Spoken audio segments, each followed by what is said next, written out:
आज हम गणित में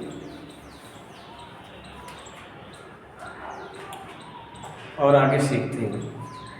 तो आज हम आपको बता दें कि वेरिएबल किन्हें कहते हैं और कांस्टेंट यानी अचर किसे कहते हैं। देखिए, जो जिनका मान बदलता है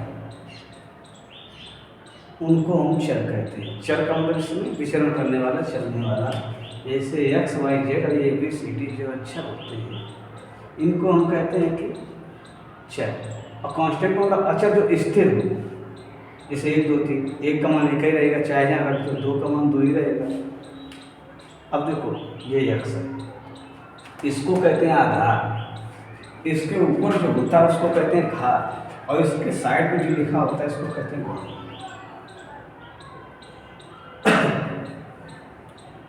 अब जैसे पी लिख दिया, पी के ऊपर यानी 5 और ये साइड में 6 यानी पी घात 5 और ये 6।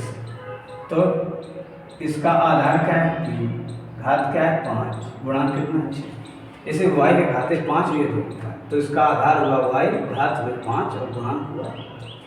जैसे लिखा है जेड के घाते 7, जेड पावर 7, तो इसका आधार हुआ जेड, घात हुआ 7 और गुणांक हुआ 1। कुछ नहीं दिखाई देता है तो वहाँ 1 होता। अब हम इसलिए इसको बता दिया, ये चीज़, ये बात कक्षा 7 में पढ़ाई जाती है और हम 6 में बता रहे हैं, क्योंकि थोड़ा हमें कक्षा 5 तक भी छोड़ना है और आगे बताना है। बात ऐसी है कि जो सवाल लगाते हैं, क्वेश्चन लगाते हैं, जो प्रश्न में लिखे होते हैं हिंदी में यानी भाषा में, तो उनको समझने के लिए इनका एक्स वाई का जोड़ घटाना गुणा आना चाहिए।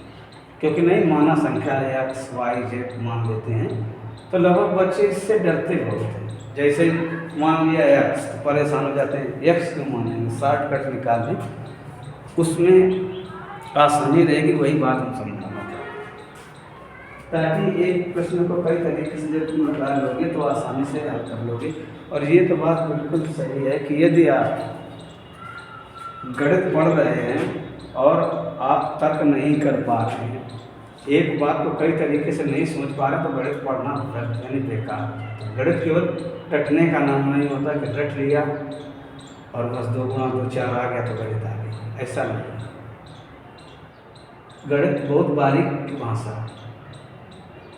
अगर गणित सही से समझ में आ जाए तो आप विचारों को भी समझ सकते हैं, विचारों की भाषा को भी समझ सकते हैं। बारीक से बारीक चीज वो गणित ही होती है। गणित केवल तर्क शक्ति तेज करती है। तो वही हमने कहा आगे शुरुआत कर दिया जाए गणित पढ़ाने का, कंटिन्यू चलता रहेगा। थोड़ा सा आज लाइफ आने की कोशिश कर रहे थे, पढ़ा ही नहीं पा रहे थे क्योंकि भी समझ ही नहीं पा रहे कि लाइफ कैसे चलाया जाएगा।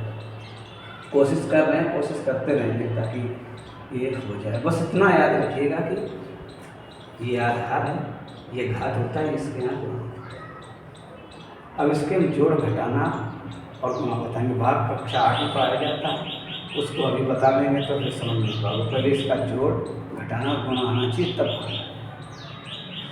तो हम इसके पहले जोड़ घटाना और गुणा बता देंगे, इसके बाद कैसे संख्या एक्स मानी जाती है। आसानी से बहुत अच्छा रहेगा, बहुत आनंद आएगा। बस बने रहिए, सीख तो जाएंगे। आप किसी भी क्लास में पढ़ रहे हो, तैयारी की जब आपकी बात आएगी तो आसानी से कर लोगे। गणित से डरो मत, कोशिश करो।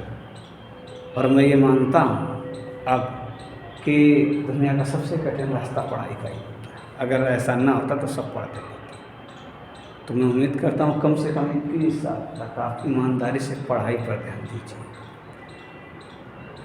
क्योंकि अगर आपने सही शिक्षा ली तो आपका जीवन आसान बनेगा, नहीं तो फिर कष्ट में जीवन जीने के लिए तैयार नहीं है। ठीक है, बस बातें इतनी, बातें अधिक नहीं, केवल गणित की बात, बाहर की बात नहीं। फिर मिलते हैं अगली वीडियो में, तब तक इतना आप बस ध्यान रख लीजिएगा कि आधार किसे कहते हैं, घात किसे कहते हैं और गुणांक किसे कहते हैं। इसके बाद जोड़ना बता देंगे, आसानी से सीख जाओगे। बस थोड़ी बातें याद रखिएगा। फिर मिलते हैं अगली वीडियो में, और जिनको ज़रूरत हो ये वीडियो आप शेयर कर दीजिएगा। मिलते हैं, धन्यवाद।